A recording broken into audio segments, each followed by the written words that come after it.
Good evening. We want to welcome all of you here to First Corinthian Baptist Church. I am the pastor, senior pastor here at First Corinthian Baptist Church. We are elated and excited to be hosting this Mayoral Forum on tonight. Tonight's forum revolves around issues of poverty and low-wage workers in this city. Many of us already know that here in this city, as many have already outlined, in many ways it is a tale of two cities. For there is a tremendous gap in income, and there's a tremendous amount of income inequality in this city. Although there's much about our city to be proud of and much to celebrate, there's an underside to this city that is shaped by despair and pain and struggle. And many New Yorkers, although we live in one of the wealthiest cities, too many New Yorkers are struggling just to survive and struggling just to live. And so we are here tonight for this forum because it is our opinion, and certainly it is mine, that anyone who would want to lead this city ought to do so and have a vision for those who are vulnerable in our midst. That if you are going to lead this city, it is not sufficient to lead with malignant neglect towards those who are the least in our midst. And if you're going to lead in this city, that you must first have a heart of compassion and not simply serve the interests of the powerful and the wealthy and corporate interests in this city. And I know some people don't like to talk about it, but there is a correlation between poverty and educational achievement. There's a correlation between poverty and psychosocial outcomes. There's a correlation between poverty and health, and that includes mental health as well. There's a correlation. And there are those who think that you can do a fair and just analysis of this city and not take poverty into account. And not take into account those who labor and work every day, 2 and 3 jobs, and are still living below poverty. If you are going to lead this city, you have to be mindful that there are many people in communities like Harlem who are being priced out of their long-term residences. If you are going to lead this city, you have to be mindful that there are those who have the right and deserve the right to be able to live wherever they choose and not be told that if you can't afford to stay here, find somewhere else. We live, again, in one of the wealthiest cities in this country.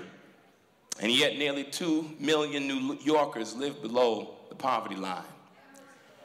This is a time of shifting in our city. This mayoral race may be one of the most important in generations because the direction of this city will either continue in some quarters to move down a downward spiral, or we will see a city in which everyone will have an opportunity to rise together. This is why you are here. We are here because we want to be able to send a message to those who would be mayor that you cannot serve this city and turn a blind eye to pain. That you cannot serve this city and turn a blind eye to the struggle of countless New Yorkers. And so we are excited tonight to hear what is the vision that these candidates have for those of us who labor long hours and do not see a shifting in our income. For those of us who've given our lives to helping build this city and yet cannot enjoy the fruits of our labors. We want to know where they intend to lead this city. Because no matter how wealthy New York City may be, it is an impoverished community that ignores the least of these. And so we are grateful for all the candidates tonight, and we are thankful that they are here, and we are thankful for all the sponsors for tonight, but most of all, the members and congregation and staff here at First Corinthian Baptist Church want to welcome all of you here. A few things we want to say that we've been told to let you know. There will be no signs lifted during this Mayoral Forum. If there are any signs that are hoisted, they will be confiscated. Also, the one thing I believe as a pastor is the affirmation of all human beings, regardless of what our differences may be. And there will be many differences here tonight in some ways. And that means that all of us must be courteous and respectful of all who come here.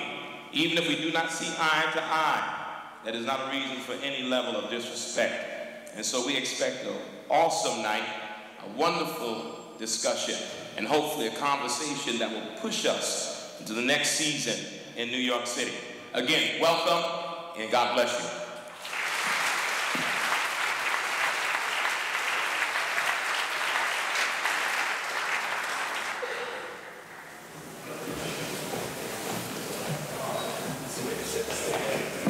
Good evening. Buenas tardes. I'm Hector Figueroa, the president of Local 32BJ, and thank you.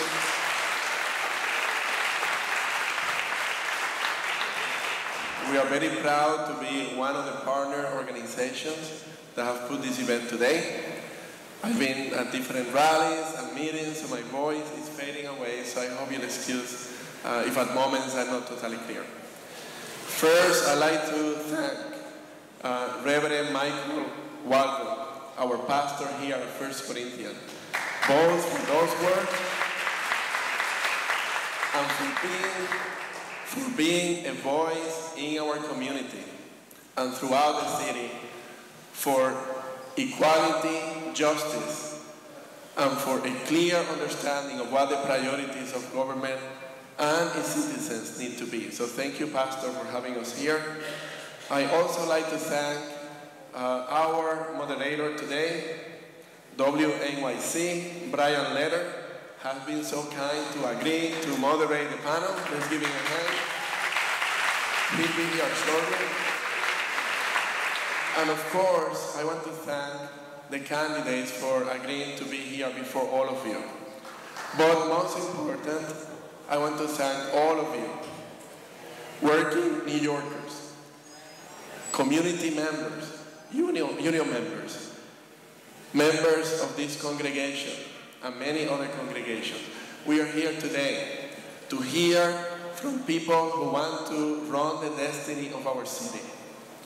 And we got to make sure that as they speak to us, we listen, we take note, we evaluate, and after they have made the presentations and we have gone through the deliberations today, we ask ourselves, where do each of these candidates stand on the issues that matter, the working poor of the city, the middle class of the city, those who are struggling to have a job, and those who are struggling with 2 or 3 jobs just to get by. We need to think who will be the person that can take our city to a place that economic development and opportunity is really for all New Yorkers and not some New Yorkers. Who is the best fit to fix our troubled public education system in such a way that everyone, no matter the income or where they live or the color or their skin, can seize the opportunities that our country can offer. And we also need to ask ourselves, who among them understands the urgent need for affordable housing in a city that increasingly pushes its residents farther and farther away from the center of where jobs exist and are created. And lastly, we also want to know who among them respect the dignity of a school cleaner to have a contract, and many other public service workers who've been waiting for so long over the last 4 years to be able to get a fair increase. Who among them understands that in this city we want to live peacefully and safe but we don't want it to come at the expense of our civil liberties or the dignity of our children in the streets. Who among them will take a stand against the stop and freeze policies that are hurting our community? Who will make sure that this is a city that really works for everyone? So we're going to listen very carefully. Like the pastor said, we're going to be respectful, but we also want to translate with our presence the seriousness, the importance of having this forum today. Because this is not a game. It is the future of a city that is at place.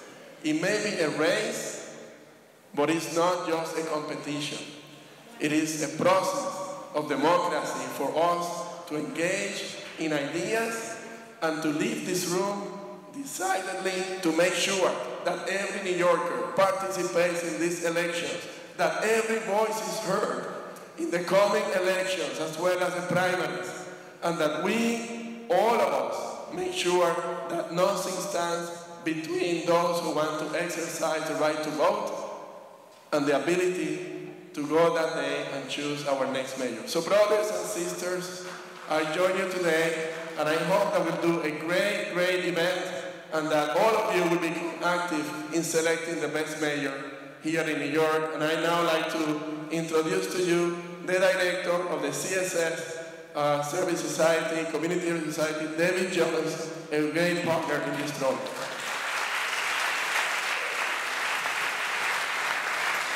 Very great. Thank you, Hector.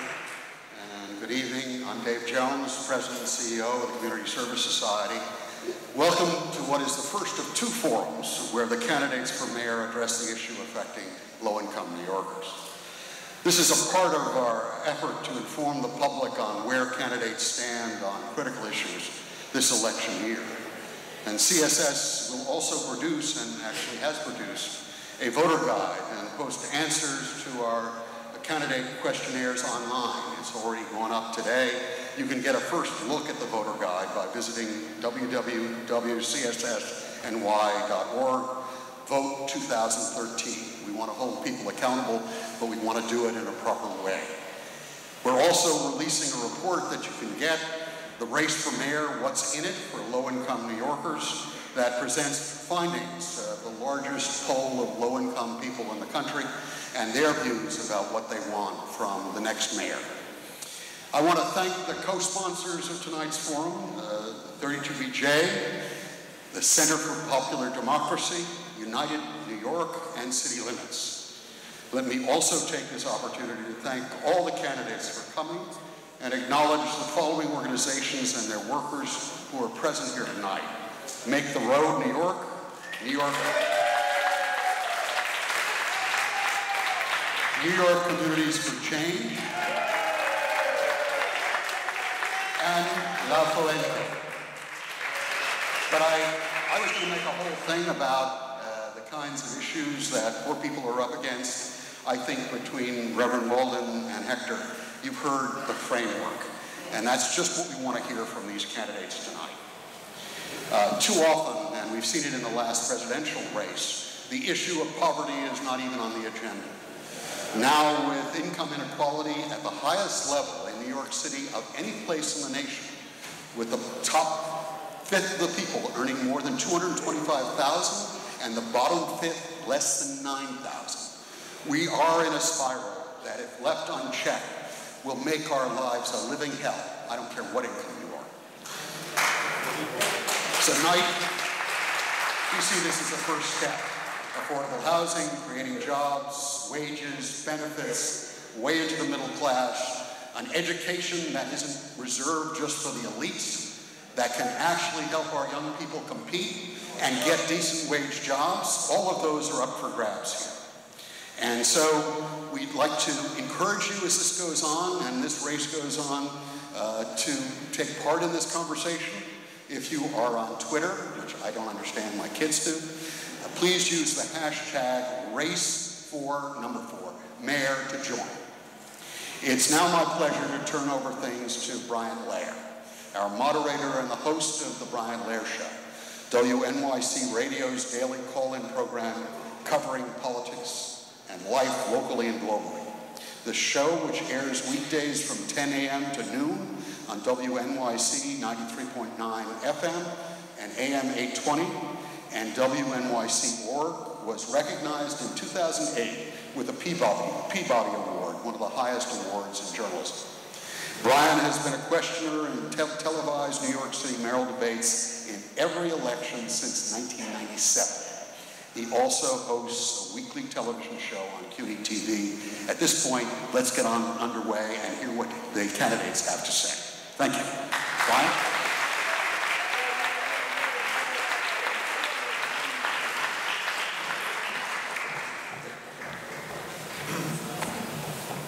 Hi, everybody, and thanks to the sponsors for inviting me to moderate this important forum. I will tell you in advance that we will air excerpts on my radio show tomorrow morning in the 10 o'clock hour for those interested in rehearing some of what you're about to hear. And you're not here to see me, so let's bring out the candidates right away. We'll do this in the order of their seating. First, former City Councilman Sal Albanese.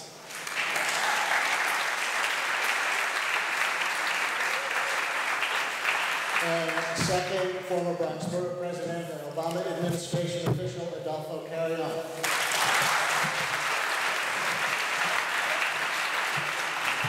And publisher Tom Allen.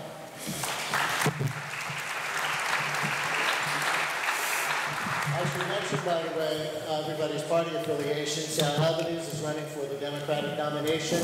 Mr. Carrion has the Independence Party nomination already and is running for the Republican as well. Hopes to be on the ballot. Tom Allen has the Liberal Party nomination already and hopes to be on the Republican line as well. Next is former New York City Controller and Democratic hopeful Bill Thompson.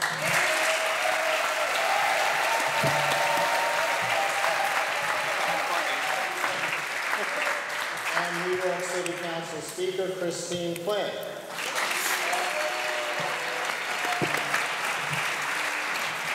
The New York City Public Advocate Bill de Blasio.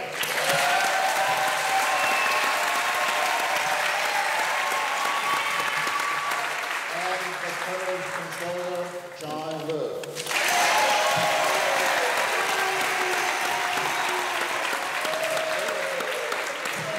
Now, my role today is strictly as the moderator. I don't represent the organization sponsoring this debate or their views. The Community Service Society asked me to moderate, and I was happy to say yes.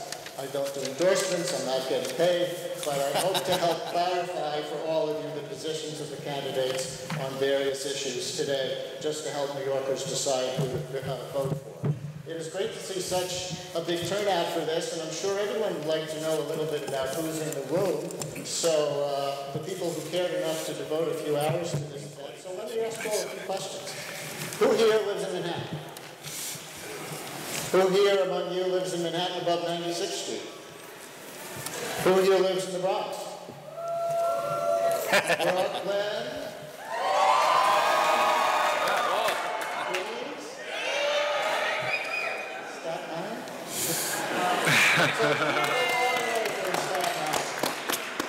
Who here thinks New York City today offers many opportunities to rise up into the middle class for low-wage workers? Okay. Who here works in the public sector, any kind of government employment? Private sector? Okay. Who here considers your neighborhood basically safe, a safe place to live? No. Not so much? Wow. Who here thinks you've made up your mind already which candidate you're going to vote for, at least in the primaries? Okay, got open minds yet. Who?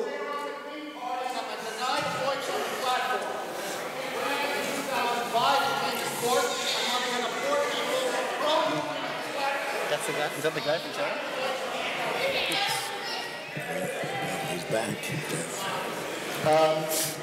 Who thinks Come on down. Let him on. that Mayor Bloomberg has done a very good and excellent job? If you think he's either done very, very well or excellent,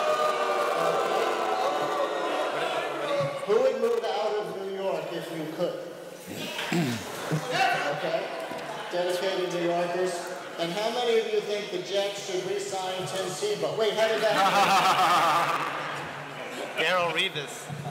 Because this is an early stage forum with so many candidates on the stage today, and so we're not here till 11 o'clock at night, we will be a little more structured than I usually like to be in debates. I will ask everybody, we have asked everybody to give 90-second answers to each question, and we can in some cases go around twice on each question, and I may ask individual follow-ups in some cases. Question 1. In the latest Unheard Third survey from the Community Service Society, the #1 concern was for jobs that offer growth opportunities, social mobility in particular, to people with low-income positions.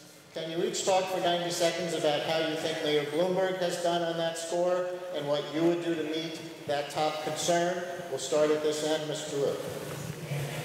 Thank you very much. I am delighted to be back once again at FCBC and to see such a full house. This speaks volumes to how much New Yorkers care about our city and our future.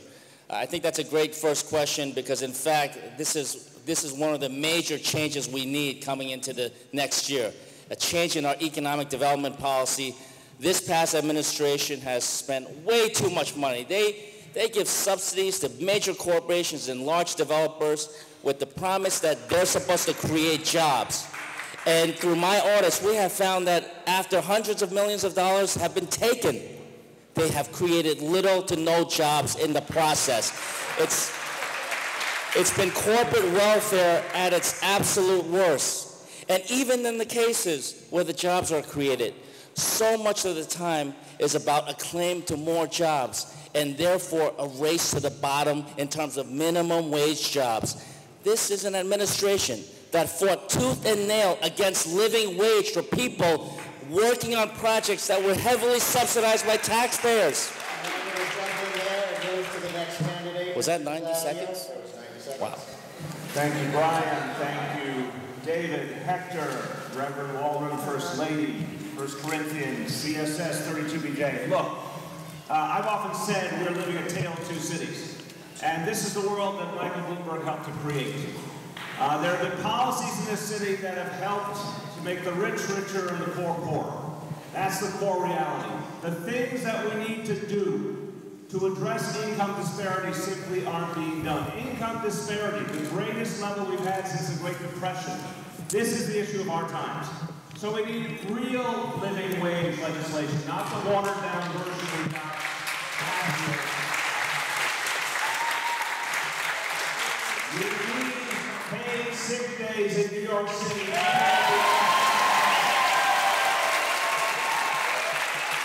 I say with all respect to Speaker Quinn, you've got to give us a vote on paid sick days now.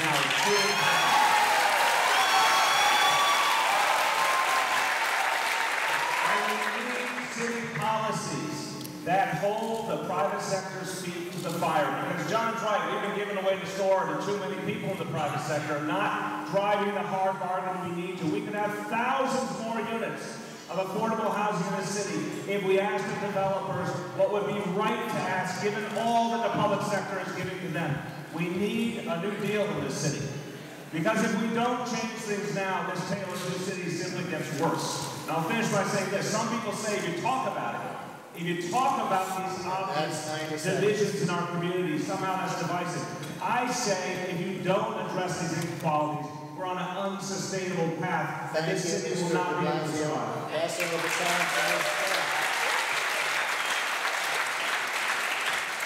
Thank you very much, Brian, and I just want to take a second also to thank Reverend Waldron and everyone here for hosting us, to thank David Jones and everybody at CSS for this forum and for the research that went into it, to thank Hector Figueroa and everybody at 32BJ, Camille Rivera and everybody at United New York, and Adam Friedman and everyone for the Center for Democracy for pulling tonight together. And there is no question that all of us as a city, in every role we have, need to do more to create good jobs and raise wages of those jobs. And the first thing I would do as mayor is drop the lawsuit against the living wage and the prevailing wage law we passed working with RWDSU and 32BJ. And we know that both of those laws together will be an enormous step forward in raising people's wages. But we also need to harness the power of our Economic Development Corporation. If you analyze what every other city has done around living and prevailing wages, they have raised wages most aggressively by making it a goal of their Economic Development Corporation to only enter into agreements that have living or prevailing wage as the foundation. You can't legislate, unfortunately, what EDC can do, or we would have.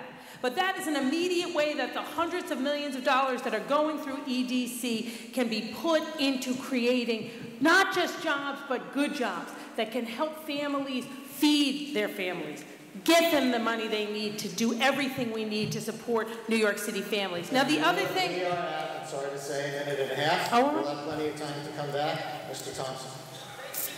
Let me first start out by thanking Reverend Waldron in the first... Please, everybody, let the candidates talk. Let me start out by first thanking Reverend Waldron and the First Lady for hosting us this evening. Let me also thank our sponsors.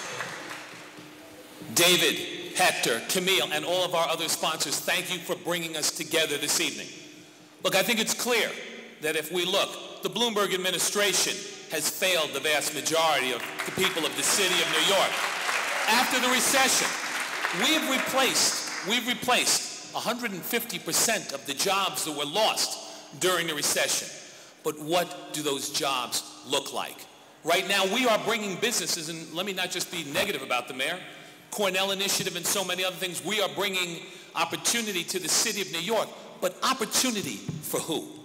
Our young people right now in our high schools aren't going to be able to graduate and get those jobs. We're creating jobs for people not in our city.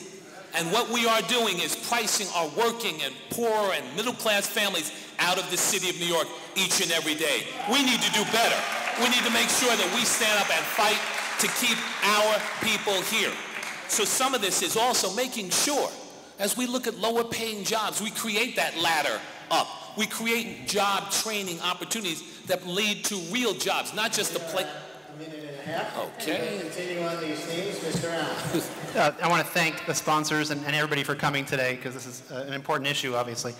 Small businesses are really the growth engine for the city, and if there's been one major failing of this administration, is that it has not been friendly to small business in New York. I go around the city talking to small business owners, and I'm actually a small business owner myself. The taxes and the regulations and the fines, and Bill de Blasio, I can't believe I'm agreeing with him for once, is actually a major impediment to job growth and real job growth. So we have to do better. The next mayor has to be friendly to small businesses, because that's where our jobs are going to come from.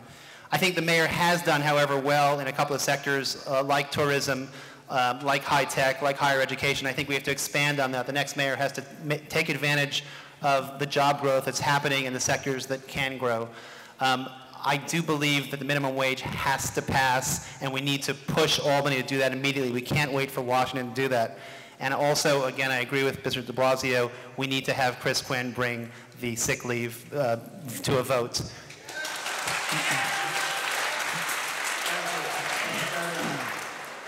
Thank you, and thank you, David, Hector, Pastor, thank you for opening up your church. New York cannot be and must not be a luxury product. And unfortunately, that's what it's being presented as in this administration.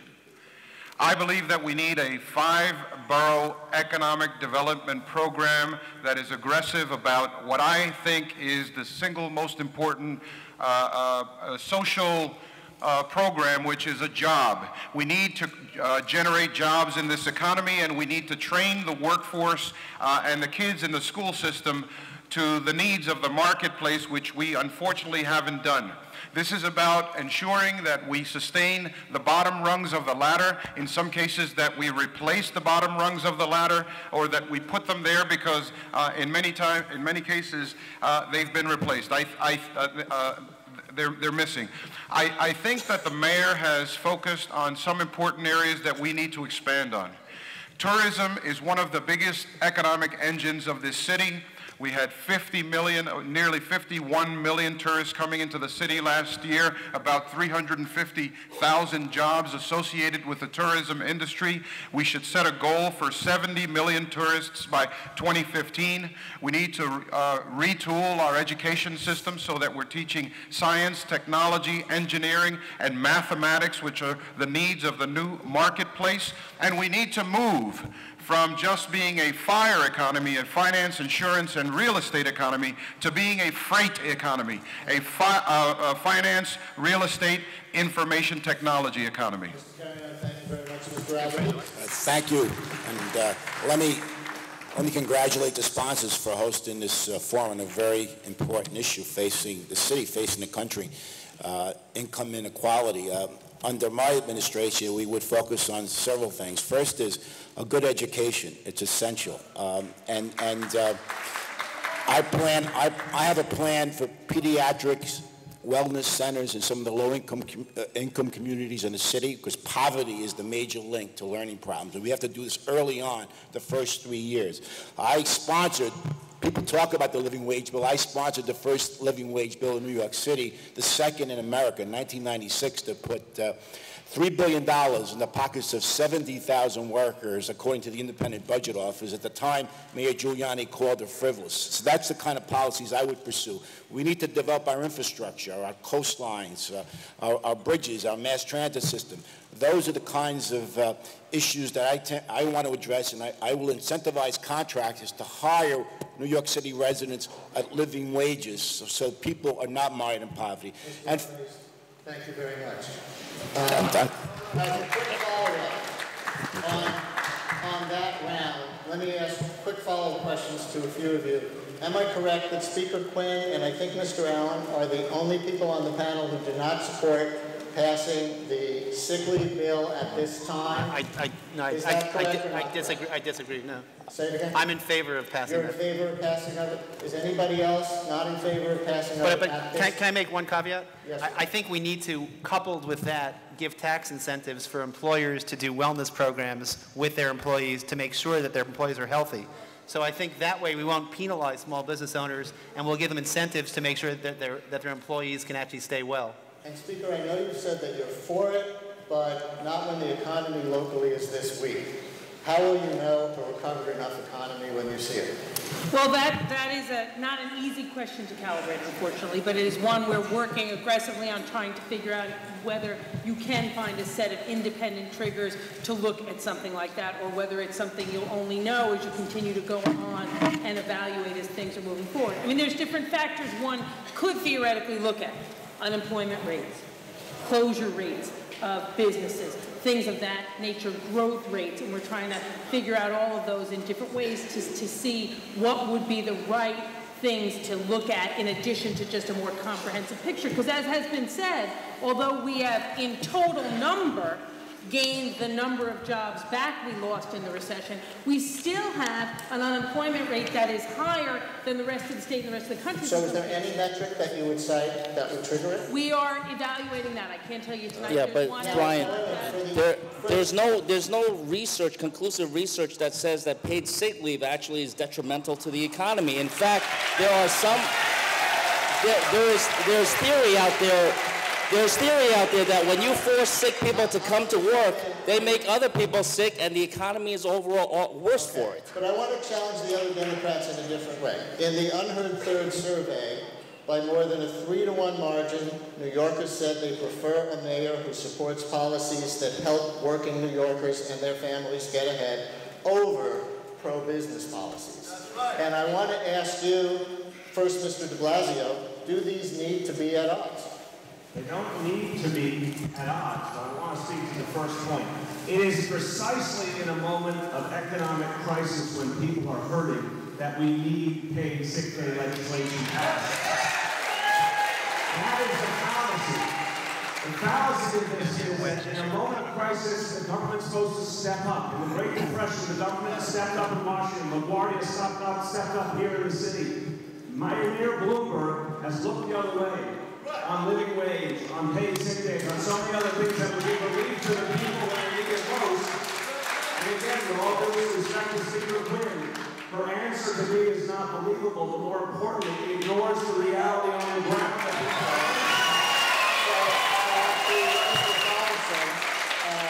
Assuming you agree with your colleagues on this end, for businesses in the city and pro-business voters who may hear this panel as hostile, what would you say? Well, first, I support paid sick. I believe that, and I'm going to make a couple of additional recommendations over the next couple of weeks because I believe we need to move forward now. At the same point, business and workers aren't at odds. They work together. The business community in this city needs people to work for them. They need trained people to work for them. They need people who are able to afford to live here and bring their families up in New York City. So there is no contradiction between the business community and paying workers a real wage and being able to keep them here in the city of New York. Well, when I passed the living wage bill in this city back in 1996, I campaigned around the city, and it had broad-based support, even from the business community, because if you pay people the living wage, they're more productive. It's not a throwaway workforce. We actually had some business folks that testified in support of the bill. But let me make one point, Brian. You hear a lot of rhetoric here about ideas that are being put out there. But what you have to understand is who funds these campaigns. That's essential, because there's a lot of talk here. But look at the contributors. For example, Mr. de Blasio, who attacked Cablevision about the fact that he wants to move the NBA All-Star game to Brooklyn because Cablevision fired 22 employees. He's taking contributions from Cablevision. Bill, you should give that money back.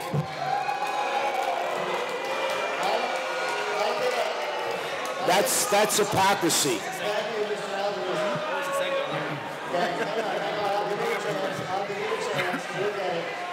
All right, listen.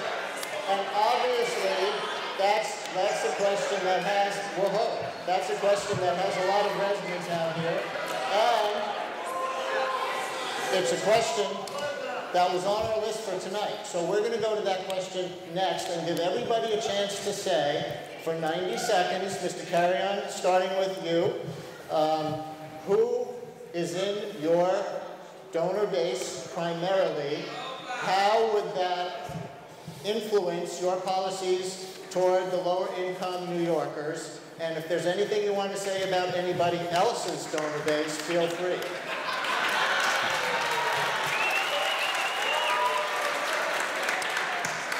Thank you, Brian. I don't want to say anything about anybody else's donor base. I think if you look, and this is all public information, ladies and gentlemen, but if you look across the donors in the city, and you look across the candidates on this stage, or anybody running for public office at the state and city level, there is probably a lot of commonality in terms of who is contributing to political campaigns in New York. I have run 3 successful elections. You all know I served on the city council. I served as borough president. I ran against pretty entrenched pals when I came in as a young whippersnapper after 1 term in the city council. I raised money from the citizenry of the Bronx. I raised money from small businesses. I raised money from folks who were fighting for better working conditions for New York City workers. I raised money from just about the full spectrum of folks who have an interest in the city of New York and its betterment. And that's the way I've approached all my political campaigns, and that's the way I'm going to approach this one. Thank you, Mr. de Blasio. Thank you. Brian, the resources I've received, I'm proud to say, are from all over the city. There's a very strong outer borough character to where I get a lot of my support. And I think it represents the diversity of people and businesses and communities in the city. Now, as to Sal Albanese's claim, this is really getting absurd when someone says you took support from some people associated with a company and then you attacked that company when it unfairly fired shop stewards. So somehow that support affected you. Sal, with all due respect, it's the other way around. I attacked Cablevision because they fired workers who were defending their right to organize. They fired them in broad daylight. It was wrong. And I will keep attacking James Dolan and Cablevision until they rehire those workers and give the workers in Brooklyn a fair contract. Well,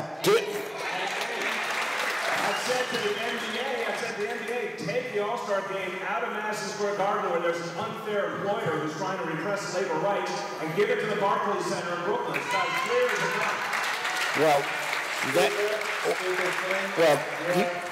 gets. Just give the money back. Speaker Queen, your campaign donation base, and anything you want to say about the others? No, thank you very much. My campaign donor base is a mix of folks from all across the city, small contributions, large contributions, but the thing I am most proud about as it relates to my contributions is that they are part of a campaign finance structure that we updated in the City Council in 2009. Under my leadership in the City Council, we made it so no corporate contributions could be given. You used to be able to get LLCs and LLPs. Now no corporate money means no corporate money. We also put in place a structure where those doing business with the city can only give you a few $100s. And after the 2009 election, the Campaign Finance Board, their own independent report showed the changes we made had the most significant impact in limiting the influence of those doing business with the City of New York on the election process compared to any other changes in the past.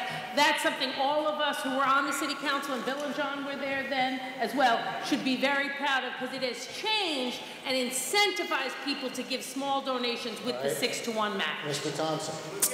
I have been proud to stand with CWA and organized labor in demanding that the Tech 22 be rehired by Cablevision, and that is first. Second, and I'm proud to have a diverse group of donors from across the city of New York. But in addition to that, as you go back, and the one thing is, you know, if you forget your history, you are doomed to repeat it. I remember in 2009, when I was running against the richest person in the city of New York, that it was the small donors, the $5, the $10, the $20, the $2 of contributors from all across the city of New York that allowed me to run a competitive campaign.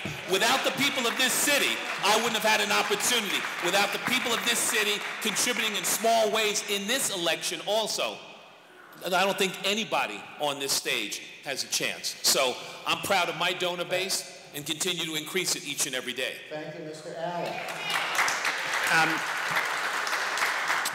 Unlike the young whippersnapper, my friend Adolfo, I'm an old whippersnapper in politics. I just started running at the age of 50, and I have not built up a career of working in politics. So, you know, campaign fundraising is a dirty little secret of politics.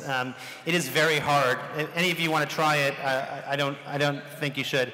I have over 900 donors so far from all around the city, but I have not gotten money from a lot of the entrenched interests. I have had conversations with real estate executives who said, I like you, Tom, I'd like to support you, but I'm afraid of pissing off Chris Quinn or some of the other leaders. So I think that's something that we have to look at in the system. Number two, you know, we could have $1 billion in the city coffers now of taxi medallions, but my friend Bill de Blasio initiated a lawsuit against the taxi industry, helping the taxi industry, I should say, and then took $80,000 in donations from those same people that benefited from that. Chris Quinn, just one last thing, in 2009 she did a great thing with the Doing Business Act, but if you look at the run-up to that bill, she took money from people who were doing business with the city, and that money should be given back. I wrote about that in the Daily News. So I think everybody has... Leave it there. Thank you. And that concludes... Oh, no, I'm sorry. Mr. Liu, who started the first round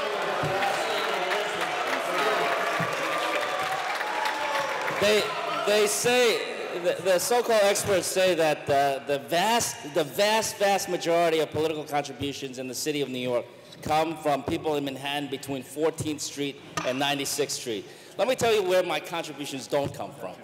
They largely do not come from that area. In fact, I've got the smallest amount of contributions from that area compared to my Democratic rivals.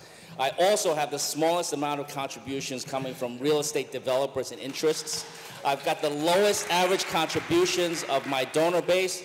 I've got the most number of first-time donors to any political campaign. I'm very proud of that fact. And now let me say this. I, like pretty much everybody in this city, unless you're a billionaire, you've got to raise funds to run a political campaign. But I have two things that distinguish myself from every other candidate. Number one, I do not accept contributions from people who do business with the city of New York. I think it's unethical, and therefore I do not do it. Number two, unlike all my predecessors and comptrollers from the state and all around the country, I do not solicit political contributions from Wall Street or anybody who wants to do business with the pension funds. And yet, with the high ethical bars that I've set, I think I'm the only candidate who's got an FBI investigation into his fundraising. So let me say this. I'm proud of my fundraising. JohnLew2013.com. I'd love it if you could come visit and show me some love. I'm going to give it to Howard.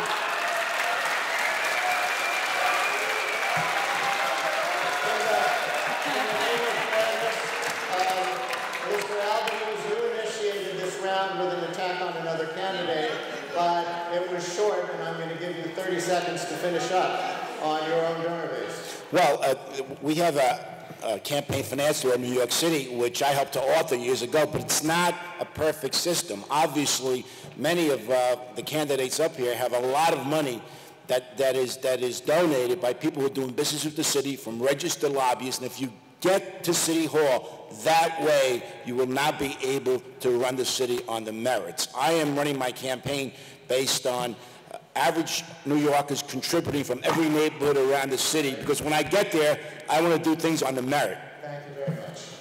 Our next three questions will come from members of the audience who are here with sponsoring organizations.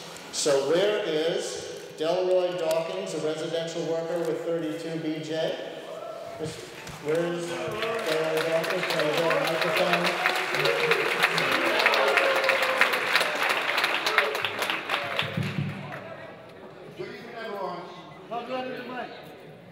My question is, now more than ever, unions are under attack, and here in the city, many ununionized workers in this public and private sectors have been working without contract for years. For example, 32BJ represents 35,000 residential workers up for contract renewal this year.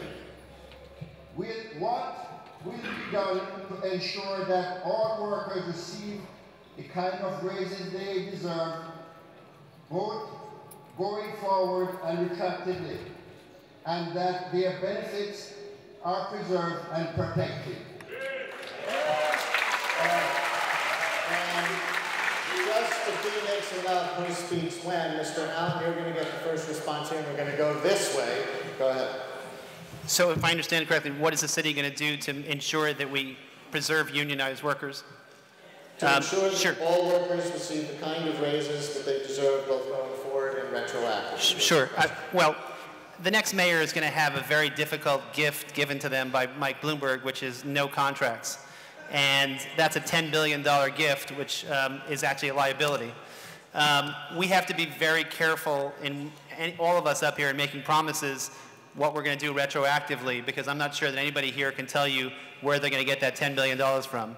So please, when you listen to the answers here, I hope no one promises something they can't deliver on. We need to make sure the workers in the city have secure jobs and get raises tied to productivity, tied to their futures. But we cannot necessarily make promises now that we can't keep next year, and I won't do that. Thank you, Mr. Thompson. Thank you for the question, Delroy. And you're right. We are being left a ticking time bomb by Mike Bloomberg for next year. At the end of this year, or by the end of this year, every union contract, every one, will have expired. And for the first time that I can never remember, there is no money that is being put on the side, no money reserved for any type of settlement. It is irresponsible at the height. It is astonishing. That said, the one thing that we can't do right now, And it would be, as I said, I believe that workers need to be paid a fair wage. I believe that the working men and women of the city of New York who work for New York City or have contracts need raises. But what we're going to have to do, we are entering and will be entering a different period of time, a unique period of time, where the next mayor of the city of New York and the union leadership of this city are going to have to sit together, work collaboratively, open up the books, come up with creative ways to be able to make sure that our workers are paid fair and decent salaries. That's what we're going to have to do. We can't approach this.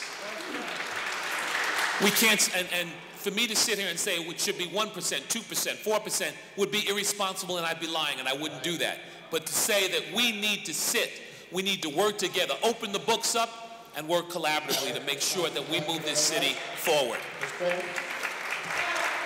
Thank you very much, and Delroy, thank you for your question. And look, let me just say, I agree with Billy. None of us up here, if anybody tells you 1%, this, give back, this, that, we can't tell you that tonight, and you can't negotiate a contract in this type of a setting at all. It just would be dishonest. Now that said, Billy is also right that we're all going to have to look at this together, working together. And I can make you that commitment of being willing to work together because it's what I've done, and if you look at my record, you'll see it.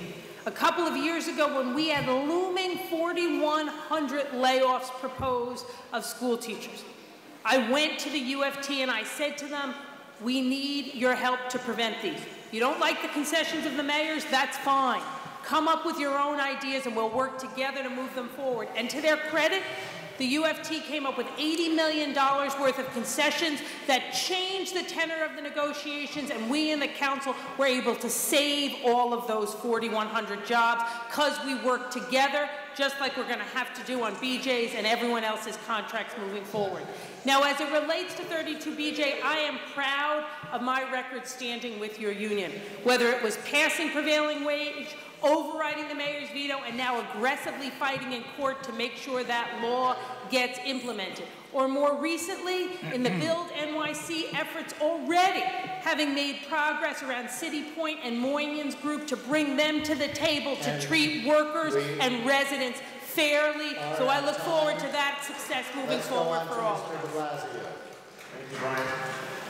Delroy, look, we need a fair contract for city workers.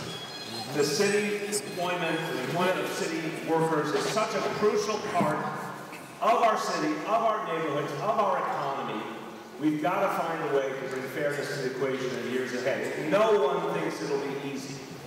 There has to be a priority given, however, to respecting our city workers, keeping the employment levels of our city workers high, getting away from things like contracting out that have actually reduced in the wrong way our city workforce. Going for the savings we can go for, and the Department of Education in the Bloomberg-Klein years, there were obvious huge commitments of resources made to pet projects, to consulting contracts, to things that just plain didn't work. Some of that money is going to give us a chance to do something else to help people who work. I'm thinking of the school custodial workers and the crucial role they play. And one of the things I propose to try and fix our education system in general and also take some pressure off the education budget is a tax on the wealthiest New Yorkers so we can have early childhood education. If we bring some outside resources in, it's also going to relieve some of the pressure on the education budget. Right. So hopefully we can be more fair. We're out of time for that. And Mr. Will, you're up. Thank you very much, Delroy, for that question. I think that's a question on a lot of people's minds. And I have to say that we have to think outside the box a little bit here. It's not just about the city budget. Now, Reverend Waldron said something in his opening remarks, and I listened to him very carefully. This is a sharp man. He said that this is an impoverished city. I want to offer a friendly amendment to that, Reverend. This is the wealthiest city in the world. This is the wealthiest city in the world where the most of the residents have been kept in impoverishment by the people who are in control. That is what's happening here. And what we need changes. We need changes in our policies, changes in our income tax, so that we don't have a flat income tax system, and rather we have a system where the more money you make, the more you pay, and everybody pays their fair share. We need a change We need a change so that it's not these big companies getting these huge subsidies, giving us nothing in return.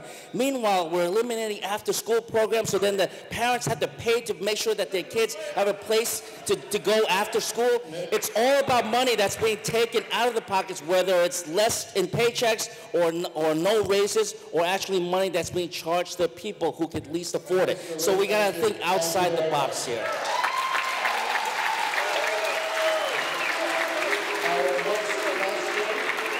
Our next question will come from another member of the audience. That was Lou, not Boo. Lou. Okay. Brian? Brian? Brian?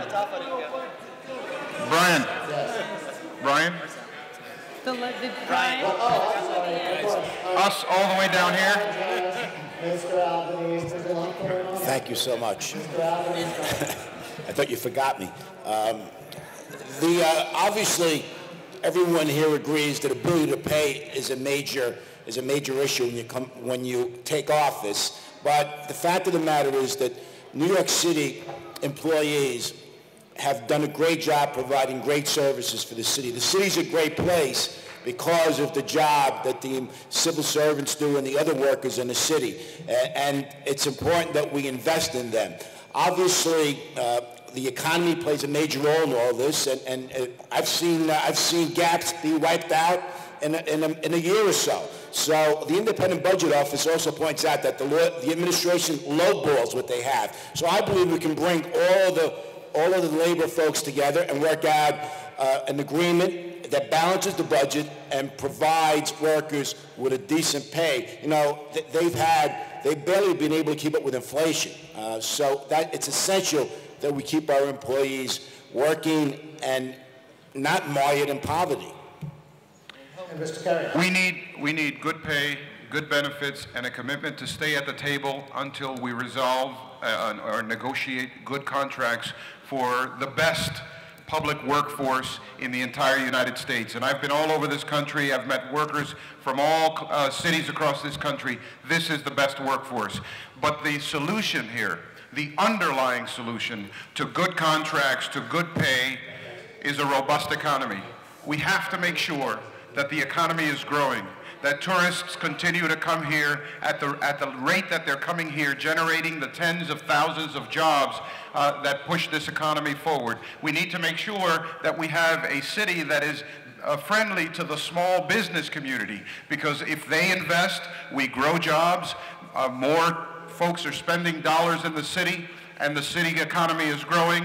Your role as public employees then becomes that much more important. The tax base rises, and we're able to continue to push forward a strong economy. But the commitment from the chief executive has to be from the outset to grow a robust, business-friendly city that creates jobs. Thank you very much, and again, I apologize to the two of you on that end for almost skipping it. Our next question does come from Hector Gomez from United New York. Mr. Gomez.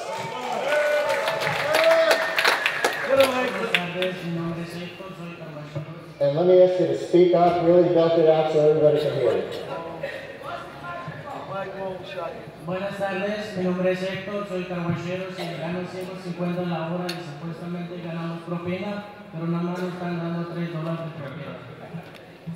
So good afternoon, my name is Hector Gomez. I am a car wash worker in the city of New York, and I earn $5.50 an hour, and I'm supposed to be getting some tips, but days like yesterday, I only received $3 in tips.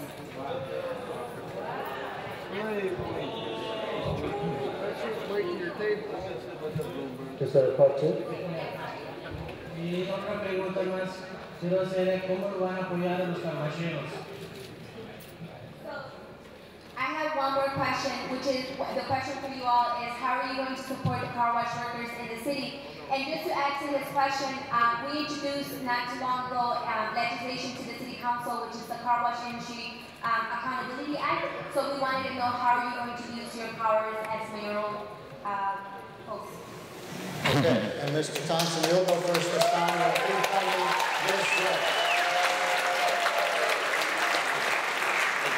Oh, okay. Sorry, I couldn't hear you, Brian.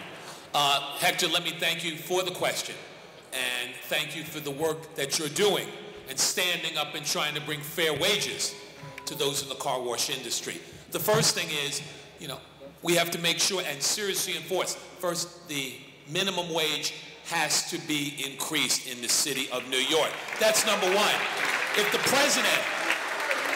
the president can talk about getting to $9 an hour, how can New York State do anything less than that? So number one, we have to enact that legislation on the state level. And as mayor, well, before I become mayor, I'm supporting it now and raising my voice. And as mayor, would continue to push for fair minimum wage in the state of New York. That's number one. Number two, when it comes to car wash workers, should be allowed to unionize, to be able to stand with a union, to be able to be treated fairly, and to be able to get a real wage.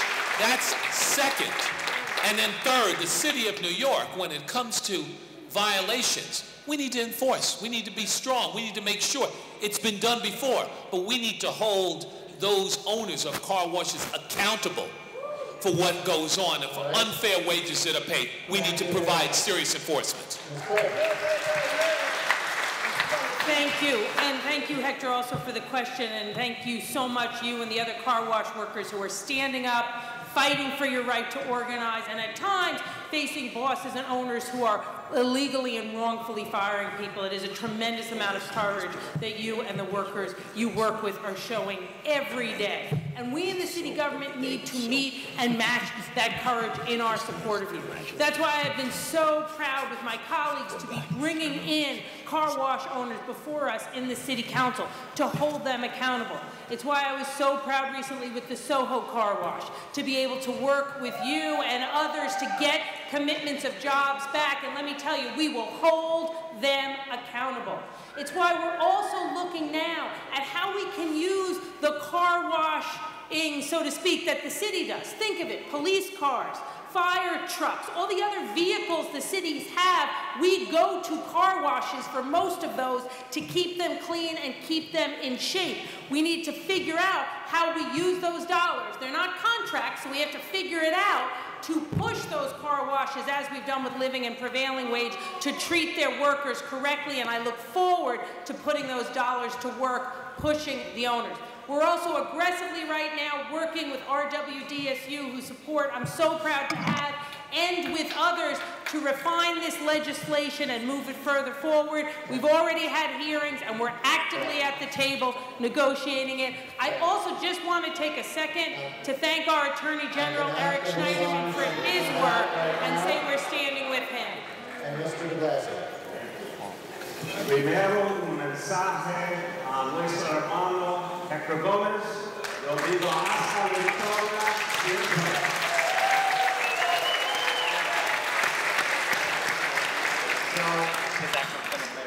A little bit. Everyone who is fighting for decency, it disgusts me that in New York City today, a hard-working man gets $5.50 an hour right under our noses. Unbelievable.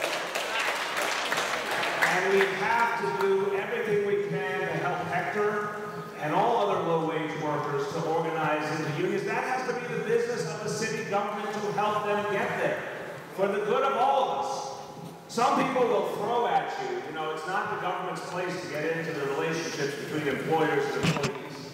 I think it is the government's business to ensure economic justice. And that means helping and supporting efforts to unionize. And that means, in the case of the car wash industry, taking away public business, city business, from the car washes that are the violators here, that are oppressing their own workers. Because public money shouldn't help them do it. So Hector, yes, we support the efforts to protect your rights and to make sure that they come soon when you're organized and you get a decent wage and decent benefits. Thank you, Mr. Lee. Gracias por su pregunta, Hector. Necesitamos más igualdad económica. This is what we need more of in the city of New York. And I'm disturbed because it seems like there's a wage violation there. That is the purview of the State Department of Labor. You need to report that right away. As comptroller, I have jurisdiction over violations of prevailing wage, and I'm very proud of the fact that we've secured record settlements on behalf of cheated workers. We've reached out to the Mexican consulate, for example, to get their help to reach out to workers who feel they have been cheated so we can go after those unscrupulous employers. And I don't want to see any more of these kinds of wage violations. I encourage you, even contact my office. We'll put you in touch with the right people. The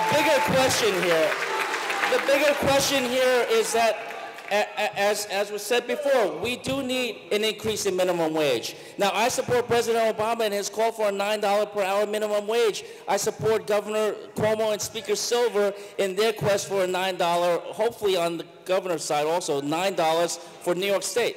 But let me tell you something. $9 buys you a lot more in Buffalo than it does you in Brooklyn or the Bronx. $9 buys you a lot more in Oklahoma City or Salt Lake City than it does in New York City. In New York City, we need a minimum wage of $11.50 an hour. That is exactly what we need.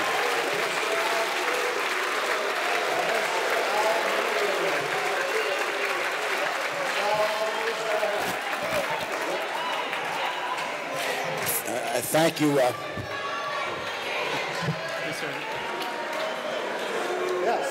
All right, thank you so much. In my 15-year career in the city council, one of the concepts that always drove me was that people who work full-time should not live in poverty. That's why I passed the living wage bill in 1996. And I've been out of government for 15 years. I've been in the private sector, and 15 years later, we still have the same problem. That bill guaranteed some contractual workers for the city of New York $12 an hour. And here we are 15 years later.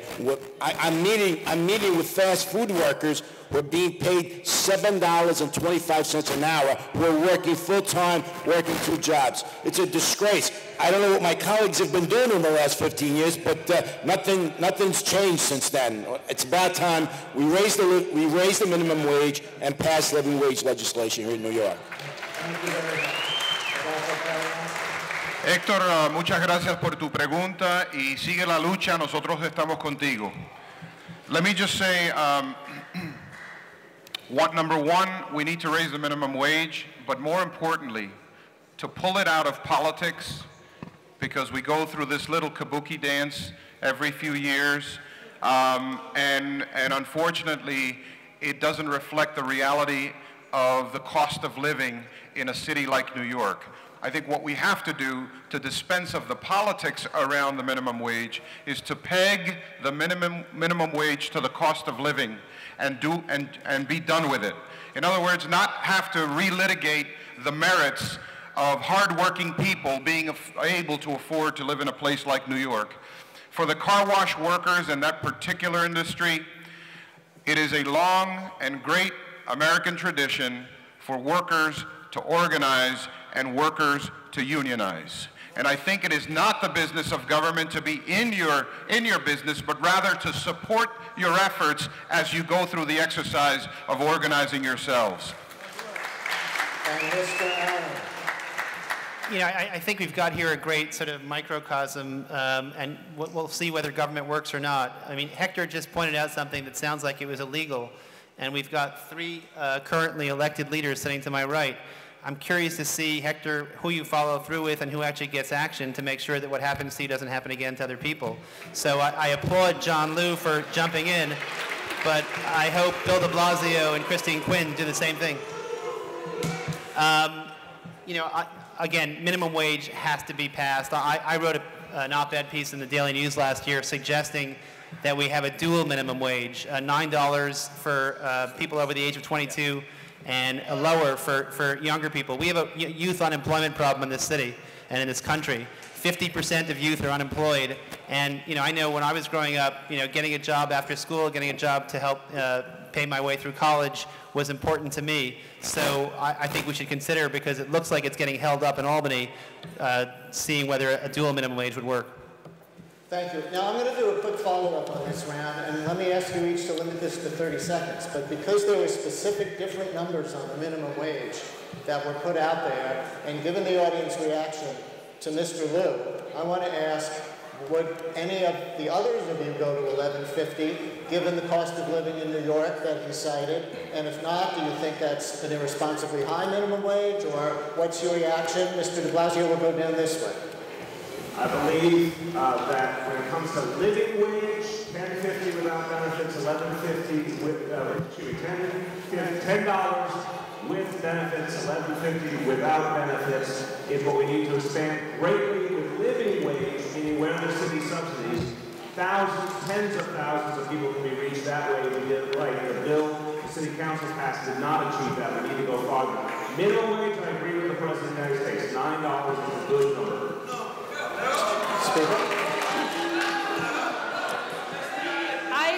Look, you want to get the minimum wage up as much as you can, but for this round, and I believe and agree with Bill de Blasio, agree with the President of the United States, our goal should be to get it to $9, make sure it's rising with inflation, and then continue efforts. But I think for now we should be focused on $9 at the state and federal level. For the two of you, can you give me a quick reason why not $11.50? What's wrong with $11.50? Seriously. I agree with the notion of inflation adjustment regularly to the minimum wage, start at 9 and keep adjusting with inflation.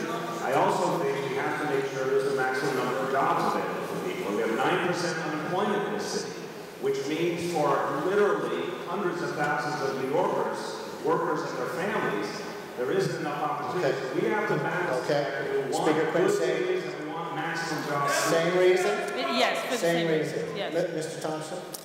Look, I'd like to be able to say that the minimum wage should go up, to $20 or $25. Wait, no. Wait, that's not what I'm saying. But reality is let's get something done now. And if we hope to move a minimum wage up to a realistic level right now, $9 is the level. Because the truth is, this is something that's going to have to pass the state legislature, the Assembly, and the Republican-controlled Senate. We need to get something done, and we need to get it done now. Same question, Mr. Allen? I agree that $9 is where we should get to, and certainly I agree with Adolfo, it should be indexed to inflation. One thing we've talked about also is benefits, vacation, sick leave. Again, I hate to go back to the sick leave problem, but there's other things that go into compensation, and it is. I'm the only small business person on this panel. I can tell you that I'm happy when people take a day off when they're sick, because then they don't actually get the other workers sick. And it's a smart business practice. So we have to push for a sick leave bill. The President has demonstrated leadership and boldness by stepping forward on this issue. I support the idea of a $9 minimum wage. But remember, and of course indexing to inflation, but remember, every time we raise a cost of doing anything, we have to take it from somewhere. So I think we have to continue to be balanced in our approach. And Mr. Albanese. Well, as I've said repeatedly, where I stand. I passed a living wage bill in '96, which raised the wages of some workers to $12 an hour. However, I do support the President's plan, indexed to inflation, because there are a lot of small businesses in the city that are operating on very thin margin. If you dramatically raise the minimum wage, you could drive a significant number of those people out of business. So we've got to be balanced about it. Because everybody gets a second shot in this follow-up round, Mr. Lee. Thank you. Let me explain. First of all, I encourage you to come to my website and look at my detailed study that shows why $11.50 is the right number for the city of New York. $9 might be. Jobs, as the two of your opponents are saying? Every time there's an increase in minimum wage, people claim that jobs are going to be lost. Sometimes there's a dip, but it catches up eventually, and it doesn't take that long to catch up. And my plan calls for a phase-in to $11.50 over a period of 4 to 5 years, so that the pain is not immediately felt by some of the business owners. But the small business owners are the ones that have the client or customer base that in many cases are making the minimum wage. So the multiplier effects that you get from raising the minimum wage to the right level is going to yield enormous benefits. 10 more seconds. The fact that listen to this, all right? If the minimum wage in this country had kept up with the pace of inflation, it should be $10.58 an hour right now. The fact that it has not kept up with inflation is why there's such a big wealth gap between the rich and everybody else.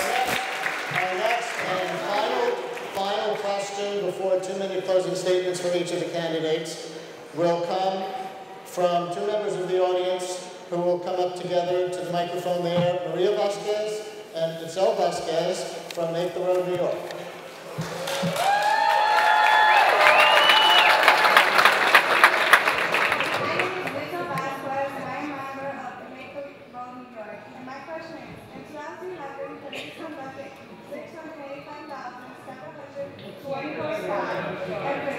Let me ask you to speak up as much as you can. The candidates are having, and I'm having trouble hearing.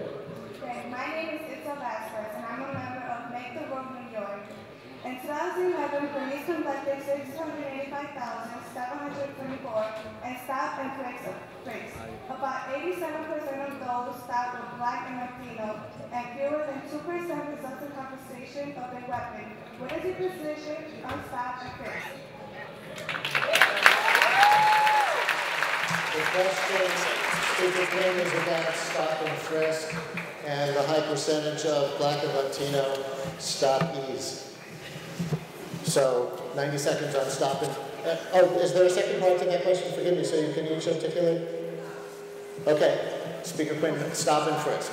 Thank you, Ms. Vasquez. The number of stop, question, and frisks are off the charts, way too high, A, and B, as you accurately noted, not yielding guns or any other weapons when we're making those stops. We have to continue our efforts to put a much tighter structure around when stop, question, and frisks happen.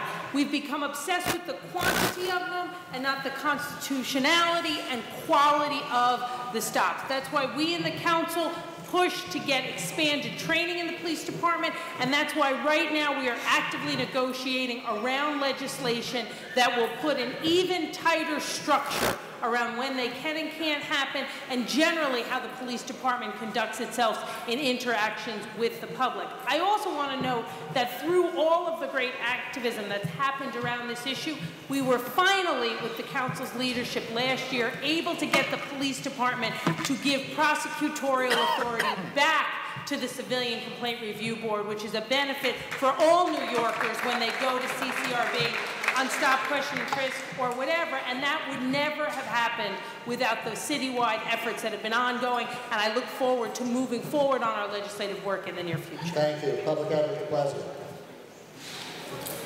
What we've seen in this city, with the overuse of stop and frisk, has set back the relationship between police and community that we worked on for years to make better.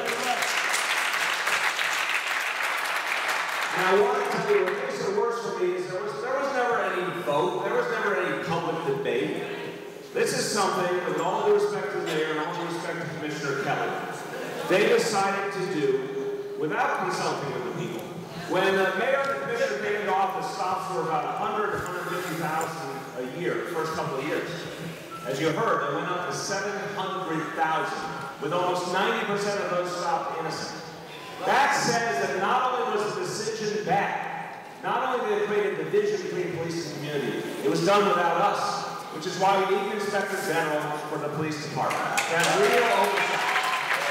Which is why we need to reform and bring down the number of stop and frisk, and we need a commissioner, a new commissioner, ready to implement that. The last point I make is that if you happen to have seen a picture of my family, you happen to see my son in his now famous hair. This is personal for me, not only as a public servant, this is personal for me because I know my 15-year-old son will be stopped. And I know that for young men of color all over the city, it's not a question of if, it's a question of when, and that is not going to build a healthy democracy, a healthy sense of opportunity. That's why we need to reform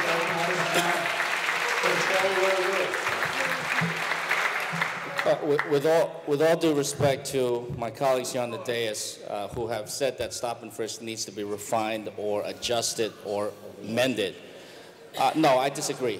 It has to be ended. It has to be abolished. And let me explain why. Let me explain why. When you read about nearly 700,000 people in one city being stopped and frisked, almost all of whom have done nothing wrong, you expect to read that about that in like some third world dictatorship. Not in America, and certainly not in the city of New York. Layer on top of that the fact that almost all these people are black or brown. And you can't deny that there's racial profiling going on. This is the biggest form of racial profiling taking place in our country right now. And it's distracting resources from tactics that actually work. Focused deterrence, where the heat is brought on 24/7 on the bad elements, the elements in the community who are generally known to be bad, as opposed to assuming that everybody could be bad and then stopping and frisking everybody. So we've got to put an end to this practice that does not work. It divides communities apart. It separates the neighborhoods from the police. And at the end of the day, it makes everybody less safe.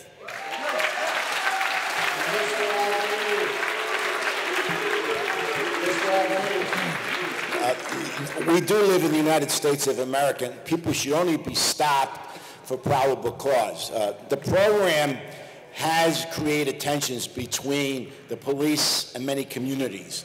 No one likes to be stopped. We should focus on quality stops, not statistic-driven policing.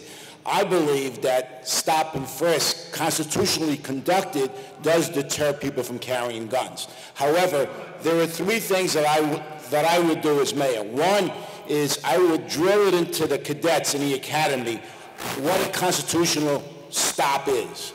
When they leave the academy, I would continue to work with them with in-service training on what the appropriate constitutional method is, and also test them on it on a regular basis. The third thing I would do as part of my public safety plan is I will hire 3,800 officers, because we don't have officers on patrol anymore. We're down 6,000 officers. They would be assigned to neighborhoods, addressing quality of life conditions and interacting with the community, developing that trust that we need between the police and the community, which is essential to public safety. Thank you. Mr. Mayoral. What we need is a safe city. And I think all of us are committed to a safe city. I'm the father of 4 beautiful children, and they all take the subway and the buses, and they walk through the city's neighborhoods, and I want to make sure that they leave my door with the little besito I give them and the abrazo I give them when they leave in the morning, and that at night they come back safely and soundly. So we're all committed to a safer city.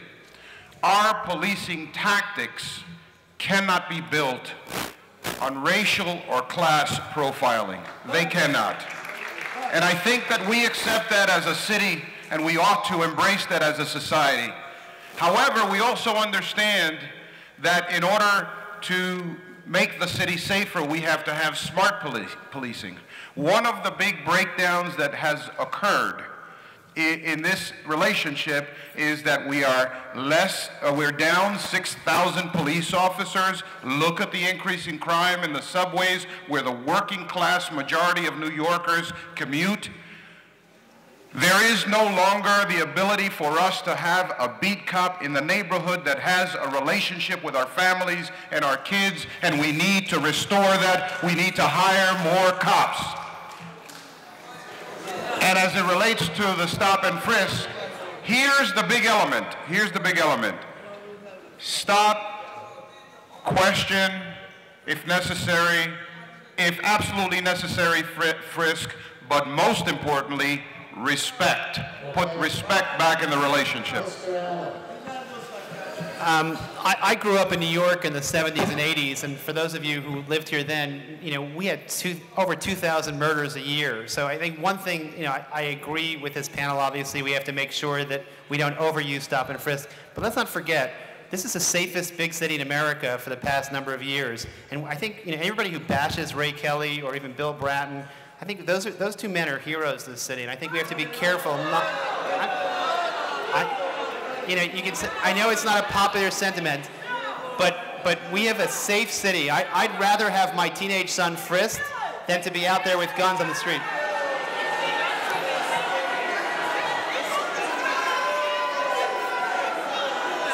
It's just downright humiliating.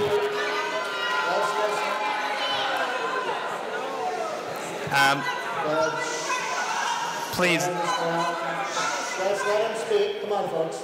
This is a safe city. We have to keep it a safe city. Stop and frisk has to be looked at very carefully, but we can't throw it away. I disagree with John Liu on that. I I live a few blocks away from here. I've had to have the talk with my stepson, my 15-year-old stepson, about what to do if you're stopped and frisked. And the question he asked me is the question that is the logical question, the question we should be asking each other. What he said to me, and he's a 15-year-old and he's not a street kid. He asked me the question, you know, but Bill, if I'm not doing anything wrong, why would I be stopped? That's the question my stepson asked me. Look, stop and frisk. When you have almost 700,000 people that have been stopped in 2011, 550,000 almost last year, when they're being stopped because they are black, Latino, and innocent, there's something wrong. So I haven't said eliminate stop and frisk, but it is a policy that is being misused and abused.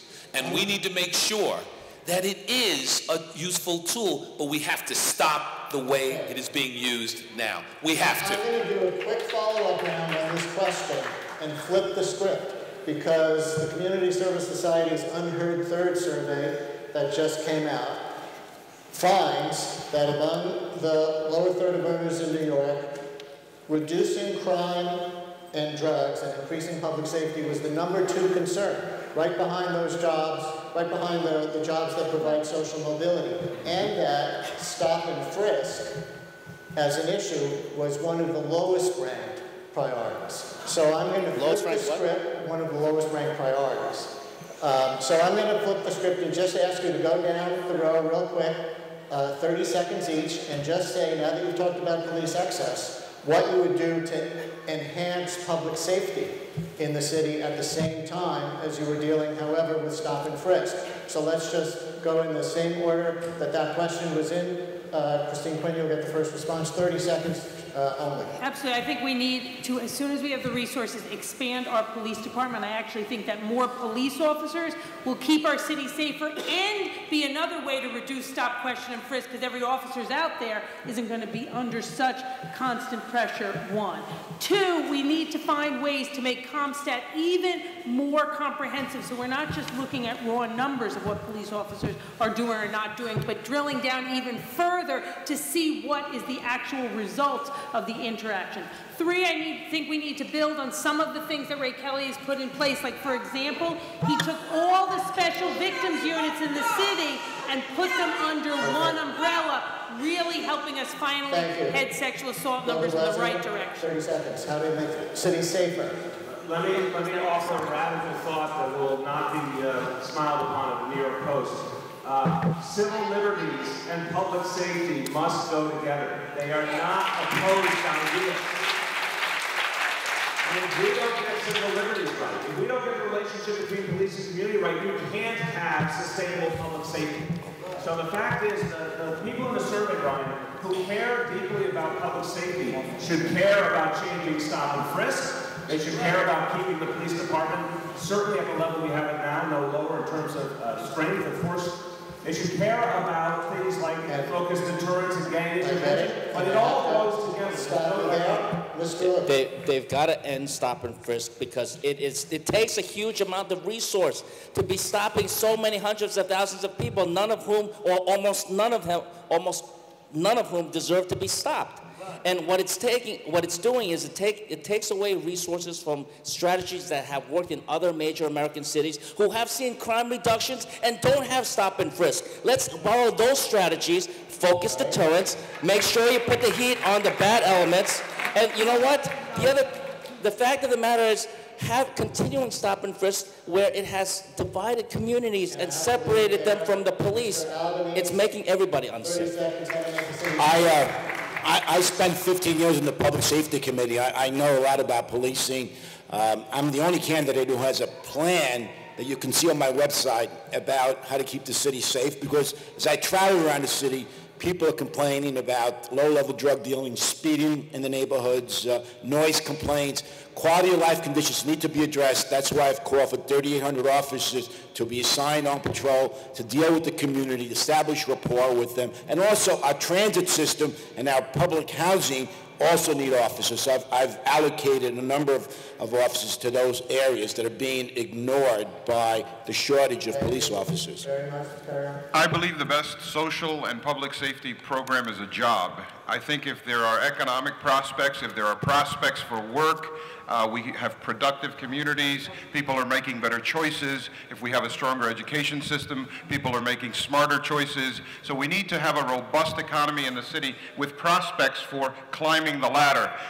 We absolutely need a strong police force that is capable of covering a city of 8.3 million people. We're short 6,000. We've got to restore those police officers to make sure that the city continues to be safe. Thank you, Mr. Allen. Adolfo's right. I mean, we do need economic justice, but we do need to certainly increase our police force and go back to community policing and get more cops on the subways, because right now subway crime is going up. So we have to deploy our resources effectively. One also major tweak that you would have to make is Operation Impact, which puts the least experienced cops in the toughest neighborhoods, is counterproductive. We need to put our most experienced police in the toughest neighborhoods, and they will not resort to stop and frisk like the rookies are doing. So that, I think, would be a major change. And Mr. Thompson. I believe that we need to add police officers and get up to at least 37,000 police officers, with 1,000 of those new officers going into the 5 highest crime precincts in the city of New York to help drive crime down in those neighborhoods, because everybody is entitled to being in a safe community. So I believe we need to do that, as well as when we talk about community policing, more police on the ground, working with people in the community, building trust and working closer with community helps to drive crime down. That's what I believe in. Thank you very much. Before we go to the closing statements, I do want to note that I was told that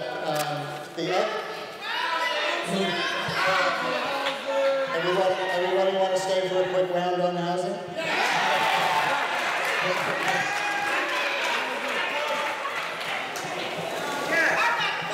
Mr. de Blasio, affordable housing.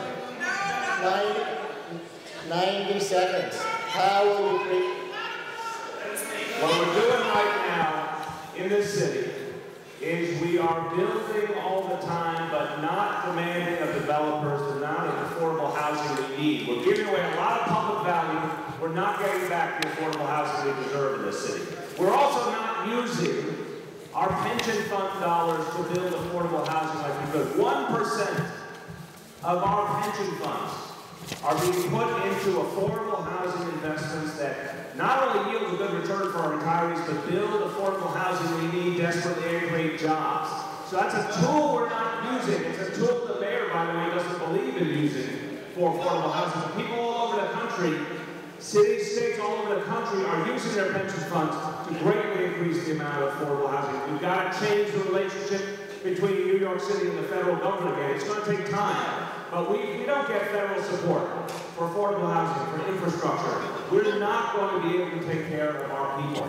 And everywhere you look, there are opportunities for public investment to make a difference. But the attitude of the Bloomberg administration has been laissez-faire. They have their affordable housing program, but they won't do any of the other tools that actually make a difference for some people. Mr. Rooker. The bill's on the right track.